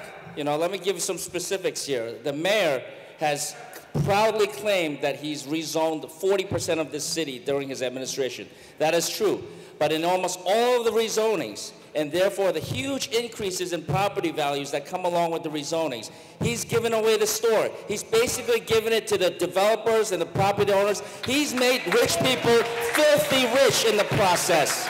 When in fact this city could have reserved a huge amount of that economic value, and if I had my druthers, I would put this plan together because we still have a tremendous amount of potential in this city to rezone areas that need the rezoning. That rezoning will unlock the intrinsic land wealth of this city, which is what I meant earlier when I said this is a hugely wealthy city if we apply it right. That economic value can be channeled to create hundreds of thousands of affordable and fair housing units. Housing that will be affordable to the working family, and apartment units that will be constructed by union labor in this city. It's a fair plan, and it's affordable because we are a wealthy city, but we just have to channel it right. And let me say something about the fact that it has not been done right. The fact that it has not been done right puts a very black mark on the city of New York, because that has contributed to the wealth gap that is the problem in the first place. I just want to remind my friends here, and I'm sure Controller Lou knows this. Our pension funds provide huge amounts of lifetime benefits for a lot of people across the country and in this city. So we've got to be careful how we invest that money. If we just show your responsibility to maximize returns, well, I don't have any problems with investing when there's maximum return. We've got to be very careful. I have three approaches to housing. First is let's get the New York City Housing Authority to make all the apartments habitable. They're warehousing tens of thousands of apartments. Let's fund the New York City Housing Authority and fix those apartments and put them on the market. Let's talk to developers about the 80-20 formula. That we need more affordable housing, and affordable housing means that people in the neighborhood can afford them. Let's not make the affordable housing number exorbitant. And the third thing is, I think about East New York, where the city of New York provided land and infrastructure to EBC, the East Brooklyn congregation, and built tens of thousands of homes in that community years ago for working families, where somebody could purchase a home for $40,000, $35,000, and they've built a city there. So there are a lot of great nonprofit groups in the city I want to work with to build affordable housing. This is a city of immigrants and new Americans. It's a city of aspiration. The lion's share of the population is working class and moderate income.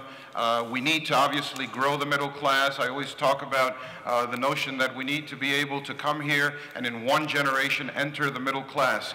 But the only way we can fuel that ladder of success is if there is opportunity at the bottom rung for people to afford to live in the city. So we have to be very aggressive and robust in the production of affordable housing. We know that there are very creative tools that have been used in the past. I want to go, we did 40,000 units of affordable housing in the 7.5 years that I was borough president in the Bronx. We rebuilt the South Bronx that had been depopulated by disinvestment. Obviously, we had the largest share of dysfunctional housing projects where people are trapped in poverty and missed opportunity for multiple generations.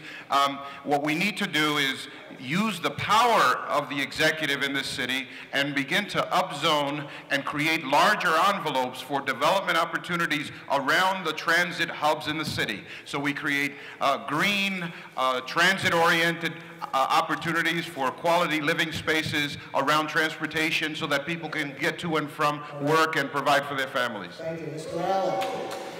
You know, we have to commit ourselves, like in the 1980s, the Koch administration did, to getting 250,000 affordable housing units built over the next decade. There was a playbook done then, it was done right, and the Bronx was, and parts of Brooklyn benefited from that. So we don't have to necessarily reinvent the wheel. I agree with Sal, NYCHA has to be fixed. We were on a panel about a month ago talking about affordable housing, and everybody there called on the resignation of John Ray, the commissioner. And again, I will say to my colleagues who are actually in public office, don't just talk about it on stage, do it. Force the mayor to make sure that NYCHA is fixed, not when we enter office, but for the next 10 months. NYCHA is a problem. We need to bring back tax abatement programs. We have to push Albany so that we give incentives to developers. And like Sal said, but I think we need to change the equation from 80-20 to 70-30 so that we have more affordable housing in the city. And finally, we have to also, as somebody who grew up in rent-stabilized housing in the city as a kid, we have to preserve rent protections in the city, and we have to make sure Albany continues to preserve those rent protections for those that need it in this city. And that's something that I would do as mayor. Thank you very much. Mr. Thompson. You know, if you saw the idea that was put forward a few weeks ago that said, let's build luxury housing on the grounds of at least 4 housing authority developments, there couldn't have been a worse idea that I've seen in a long time. We have land in the housing authority. What we need to do is to start to focus on building and building for affordability. So we need to build housing authority. First, there are thousands of warehouse departments. When I was comptroller, we did audits that pointed out all across the city of New York, while money sat there for repairs, they warehouse apartments. Let's repair those apartments. Let's get them back on the rolls so the people who need those apartments can get into them. Let's look at using other housing authority land to build low, moderate, and middle income housing, because those are the greatest needs across the city of New York. That's what we need to be able to keep people here and understand that housing right now, we're in a crisis situation.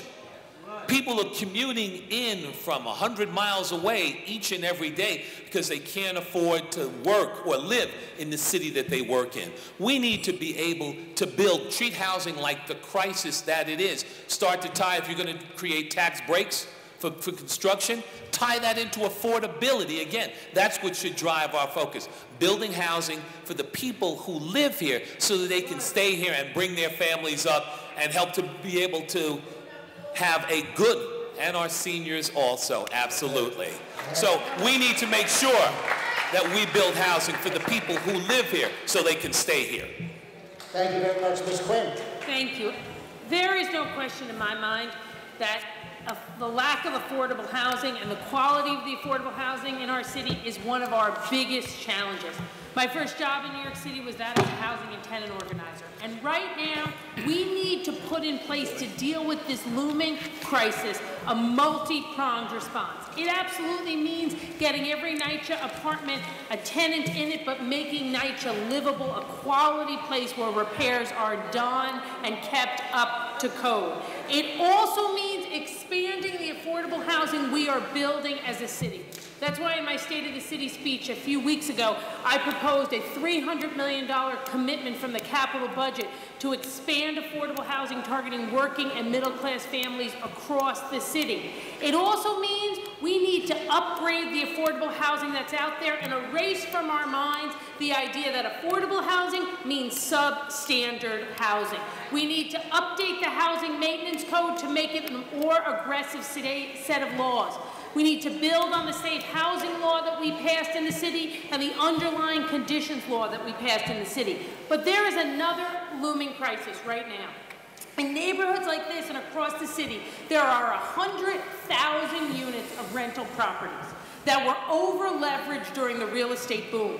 People bought these buildings thinking they would flip them. When the market crashed, the banks now own them and no one is taking care of these buildings. We need to buy the notes from the bank, the city, then sell the buildings to not-for-profit and other reputed developers and make these affordable housing. Otherwise, we're going to lose them as unlivable, and they are in low-income neighborhoods across the city. Now, before we go to opening statements, I'm going to give a 30-second response to Mr. Carrion and to Mr. Allen, because the Community Service Society told me that they reached out to the other Republican candidates in the race and urged Mr. McDonald, Mr. Loder, Mr. Katzimatidis to attend tonight, but you accepted and they didn't. So why do you think that is, Mr. Allen? I can't speak for my opponents. I know it's important to come out to these things because everybody here, I applaud every one of you for coming out and being concerned citizens. Other candidates who are not here should be ashamed of themselves because they have the responsibility to tell you what they want to do to make the city better. So thank you all for coming tonight. Every candidate can choose to come or not come. They have made that choice. I think they'll have to explain it. Well, now we go to the final event in this forum, and that is the 2-minute, this is the long version part of the evening, the 2-minute closing statements, and we will go right down the row beginning with Mr. Liu. Well, thank you very much, Brian, for your great job as a moderator. Thank you to all the organizers, and thanks to all of you for taking out time this evening to attend this very important forum. I love this city. I've lived in this city almost my whole life, although I can't claim to be born here. I'm an immigrant, born in Taiwan.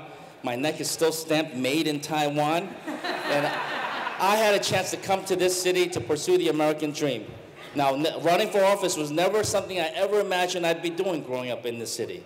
But I had the privilege, after working in the private sector for many years, to run for city council. Served there for 8 years. For the last 3 years, I've been comptroller. I'm very proud of my record as comptroller, and I look forward to having the opportunity to lead this city into the future. But despite my record, and despite my vision for the city, which I think is the right vision, there are still whispers about this cloud hanging over my head, this investigation into my fundraising. 3 years of investigating. They've wiretapped my phones for 18 months. They've reviewed 1 million documents and messages. They've interrogated thousands of my supporters. And yet, what do they have to show for it? It's time to put up or shut up already, because I've got an election to win. And with your support, we're going to change this city. Don't forget, johnlu2013.com. Show me some love, give a donation, or sign up as a volunteer. Thank you so much. I love you. Thank you.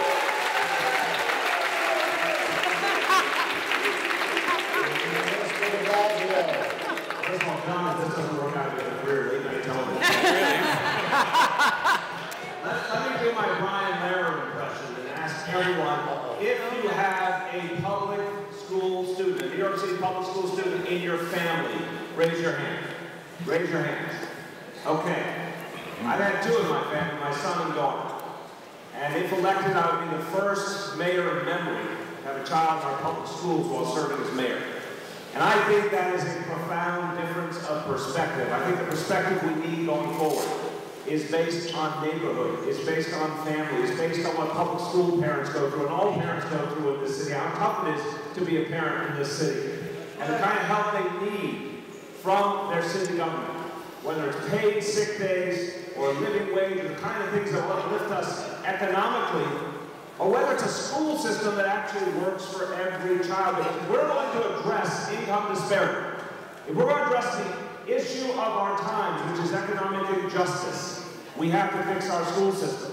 If we're going to stop being that impoverished city Reverend Waldron so powerfully spoke of, we have to fix our school system. Now, I'm the only person up here who said we must tax the wealthiest New Yorkers so we can have early childhood education, universal PTA for every child who needs it, every child, full day, after-school program for every middle school child who needs it, to keep them on the right path and keep them off the streets. Ask every candidate over these coming weeks, do you have a plan to fix the schools? Are you willing to ask the wealthiest among us to pay their fair share so we can fix our schools? And if you're not, you're giving up on our schools, you're giving up on our children, because we won't have fairness and equity in this city until we have a school system that works for every single child in New York City. Thank you very much. Ms. Quinn. Thank you. Well, Brian, thank you for moderated, and David Jones, and Hector, and Camille, and Reverend Waldron, and First Lady Waldron. Thank you for hosting us and bringing everybody together tonight. You know, I share everyone in this room's belief and enthusiasm in the future of the city of New York. You know, all 4 of my grandparents came here from Ireland, most of them with almost no education. And when they first got here, some of them 100 years ago, hard work was the ticket into the middle class. Now, it's hard work and education together. And that's why if we really want to address the income disparity in our city, we need to commit more deeply to making our school system better and more aggressive. We need an extended day. We need to make New York City a city that is synonymous with literacy, a city that has a laser-like focus in our public system of raising literacy rates and raising students' ability to read and write. We also need to build on what we've accomplished and the power of New York City's government. You know, as Speaker, I've been proud to pass the living wage and the prevailing wage, and as I said, as Mayor, would immediately drop the lawsuit against both of those so we can implement them into law. I'd use the power of our Economic Development Corporation to drive up wages of workers. I build on what we recently did, passing a law to expand minority and women-owned businesses in this neighborhood and neighborhoods across the city. Businesses that will hire neighbors and help people get to work. We can also use the city's job and workforce training programs much better. We spend about $400 million a year, give or take, on workforce training, and I'll be frank, it is a dysfunctional system.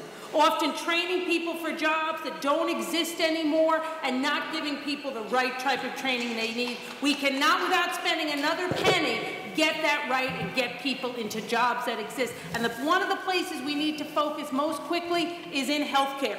The federal changes the president has made give us an opportunity to put people to work in healthcare and good jobs, and I look forward to working with all of you and your clear enthusiasm to move forward to put more people to work in good jobs in this city. Thank you. Mr. Thompson.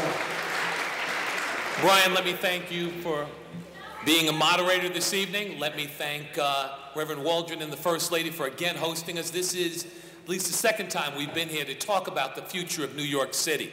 And again, let me thank all of our hosts and our sponsors for this evening for bringing us together to talk about the economic future of the city of New York, to talk about economic justice.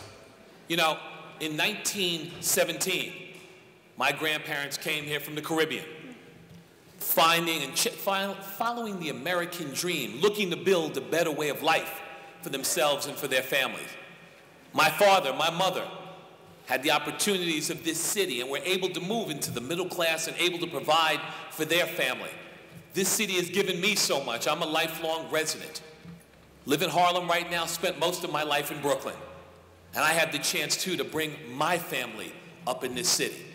But what's happening right now in the city of New York is that it is almost as if they're putting the sign out that says, you know something, it worked for others, but it can't work for you. It can't work for those who want to bring their families up, who want to live in dignity, who want to have an opportunity at being middle class, at taking care of their families. This city needs a leader, needs a mayor who realizes that we all, by and large, want the same thing. We want to be able to educate our children in a system that makes sure that they have opportunity in the future. We want to be able to afford an apartment or a home, and to be able to have one that is safe and clean and secure. You want to be able to have a job that gives you pride and dignity and the opportunity to bring your family up in this city. We need a mayor who understands that across all 5 boroughs, the people of this city are what makes this the greatest city. Not just the rich people in the city of New York, all people in this city. That's what makes New York City such a special place. And we all realize we have to, tell you what, visit, since I'm being cut off, come and visit us at BillThompsonForMayor.com.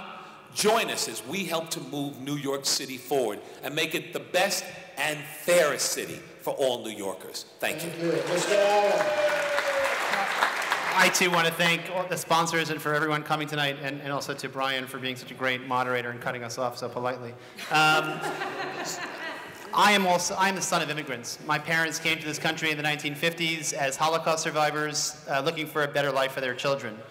Public school education was the difference for my brother and myself, and that's how we were hoisted up the ladder of upward mobility. Public education needs to once again become the hope of every child in this city. When I was 10 years old, I would go to sleep knowing that if I worked hard and went to school and did my work, I would do better than my parents. That dream is fading for the kids in this city. How do we fix public education? There's some great ideas that have come up here, but I think everyone's missing the fundamental problem. 50% of teachers leave the system within 5 years. We are committing educational malpractice in the city by allowing that to happen, because we're sending people into the classroom who lack adequate preparation before they get there, and once they get there, they need professional development to get better. And that is the solution to make this city better. We are scapegoating our teachers. We are making them the reason for the problems with public education, when in fact they need our help and they need more training. That is what I commit to do when I am mayor.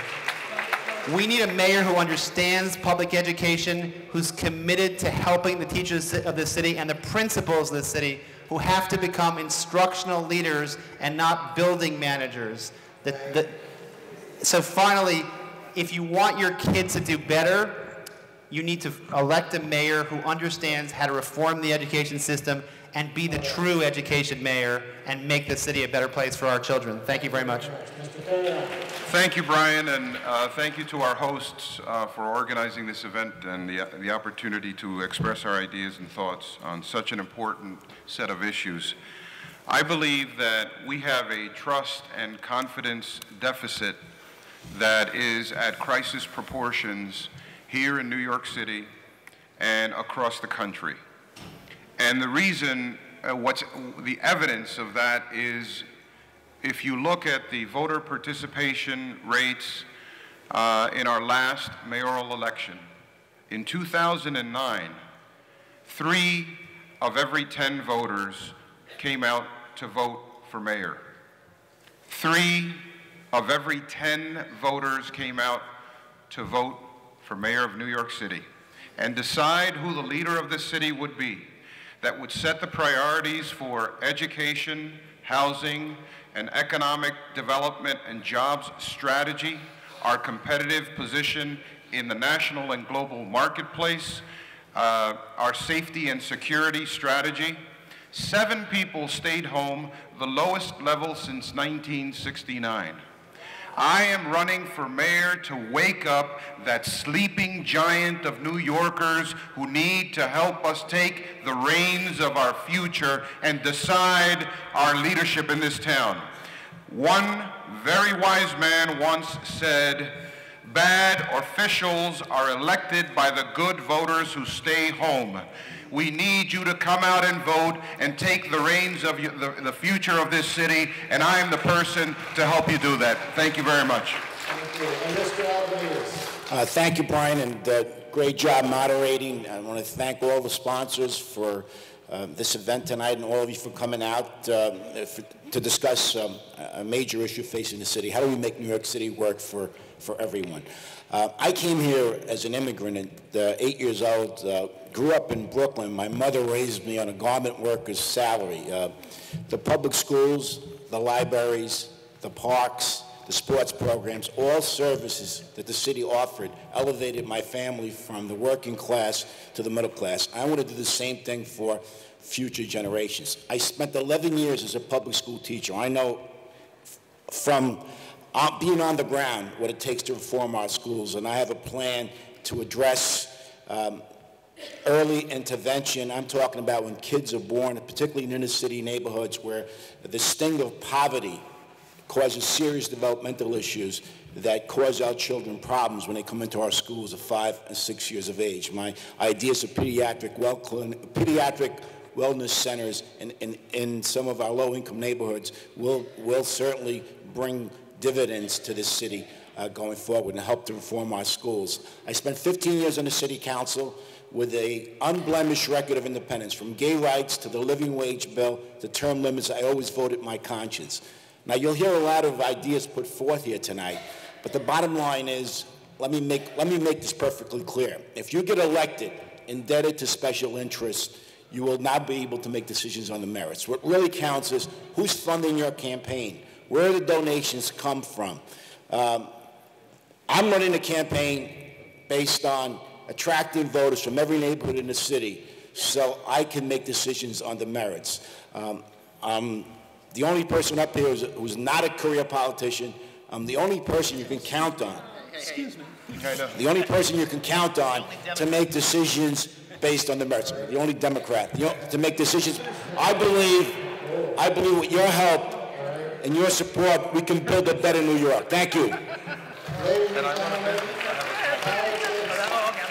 Politics often gets written off as a dirty art, but it is also public service. So please thank all our candidates for putting themselves on the line.